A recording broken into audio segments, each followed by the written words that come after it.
नमस्कार सबैजनालाई।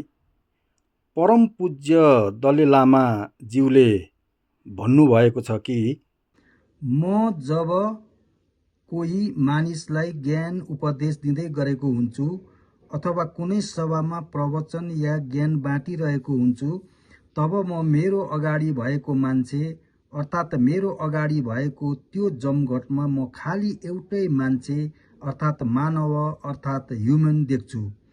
मेरो सोचमा, मेरो मस्तिष्कमा कहिले पनि मेरो अगाडि भएको मानिसलाई न त म जात देख्छु, न ठुलो ओदाको देख्छु, न सानो देख्छु, न कालो गोरो देख्छु।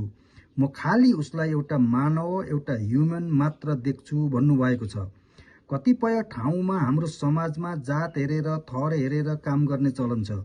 यो मेरो जातको हो, यसको म काम गरिहाल्छु, यो मेरो जातको होइन रहेछ, यसको नगरे पनि हुन्छ भनेको पाइन्छ। राजनीतिक दुनियाँमा त झन् जातको ठुलो खेल हुन्छ।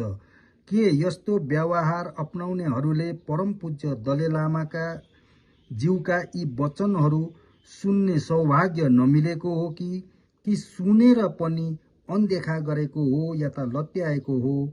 धन्यवाद।